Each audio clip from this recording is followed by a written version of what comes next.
Hello बच्चों, मैं हूं आपकी हिंदी की टीचर और आज मैं लेकर आई हूं आपके लिए एक और रोमांचक पाठ जो है पाठ 5 दोस्त की पोशाक।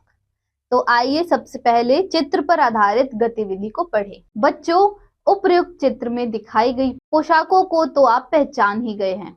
अब आप निम्नलिखित जानकारी को पूरा कीजिए। पहला, उस पोशाक का नाम जो आपके दादाजी या नानी जी पहनते हैं।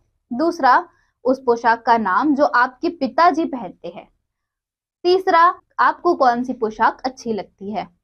तो बच्चों, अब इन चित्रों को देखकर आपको नीचे दिए गए प्रश्नों के उत्तर दिए गए स्थान पर लिखने हैं। इसी के साथ आइए पाठ में प्रवेश करें। बच्चों, यह पाठ हास्य का पुट लिए हुए है। पाठ में मुल्ला नसीरुद्दीन अपने पुराने मित्र जमाल साहब से मिलते हैं। फिर उन दोनों के बीच किस प्रकार का संवाद हुआ, यह पाठ पढ़कर जानेंगे। मुल्ला नसीरुद्दीन की चतुराई और हाजिर जवाबी के किस्से मशहूर हैं। वे अपनी चतुराई से कोई ऐसी बात कह देते थे कि सबको उनकी बुद्धिमत्ता का कायल होना पड़ता था। प्रस्तुत पाठ में भी मुल्ला नसीरुद्दीन की हाजिर जवाबी की एक बड़ी मजेदार कहानी दी जा रही है। तो आइए बच्चों शुरू करते हैं। एक बार नसीरुद्दीन अपने पुराने दोस्त जमाल साहब से मिले। अपने पुराने दोस्त से मिलकर वे बड़े खुश हुए। कुछ देर गपशप करने के बाद उन्होंने कहा, चलो दोस्त, मोहल्ले में घूम आए। जमाल साहब ने जाने से मना कर दिया और कहा, अपनी इस मामूली सी पोशाक में मैं लोगों से नहीं मिल सकता।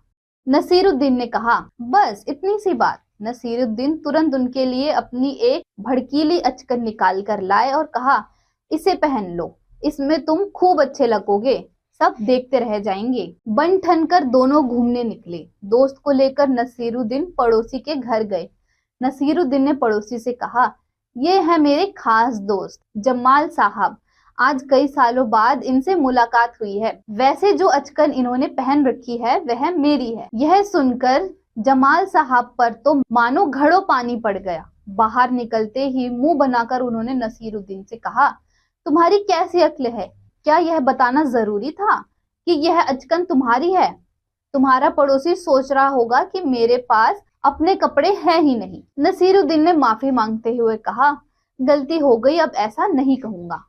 अब नसीरुद्दीन उन्हें हुसैन साहब से मिलाने ले गए। हुसैन साहब ने गर्मजोशी से उनका स्वागत सत्कार किया।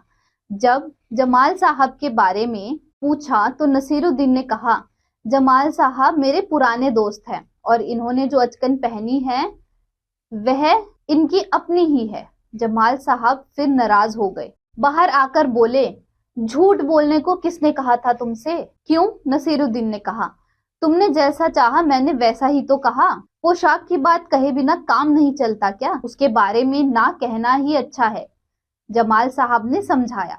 अब नसीरुद्दीन जमाल साहब को लेकर आगे बढ़े, तभी एक अन्य पड़ोसी मिल गए। नसीरुद्दीन ने जमाल साहब का परिचय उनसे करवाया। मैं आपका परिचय अपने पुराने दोस्त से करवाता हूँ, ये है जमाल साहब, और इन्होंने जो अचकन पहनी है उसके बारे में मैं चुप ही रहूं तो अच्छा है। शब्द वाटिका।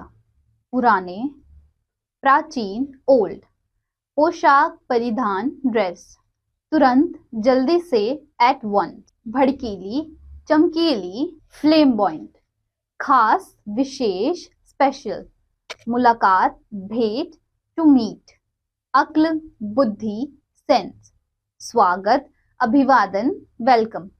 मुहावरा, घड़ों पानी पड़ गया, अत्यंत लज्जित होना। तो बच्चों, क्या आप जानते हैं अचकन पुरुषों द्वारा पहने जाने वाले घुटने तक की लंबाई का एक जैकेट होता है। विचार मंथन, अगर जमाल साहब नसीरुद्दीन की अचकन नहीं पहनते तो क्या होता। बच्चों, इस प्रश्न की चर्चा आपको अपनी कक्षा में अपने मित्रों के साथ करनी है। शब्द वाटिका। नाराज, गुस्सा, क्रोधित एंग्री, अन्य दूसरा अदर। सोचिए और बताइए, क्या आपने भी कभी अपने किसी मित्र के कपड़े पहने हैं अथवा आपके मित्र ने आपके कपड़े लिए हो। बच्चों, इस प्रश्न की चर्चा भी आप अपने मित्रों के साथ अपनी कक्षा में करिए। नैतिक शिक्षा एवं मूल्य। इस कहानी से हमें यह शिक्षा मिलती है कि हमें किसी की सहायता करने के बाद उस पर एहसान नहीं जताना चाहिए। तो बच्चों इस पाठ में भी बस इतना ही। अब हम मिलेंगे अगली कक्षा में एक और नए और रोमांचक पाठ के साथ।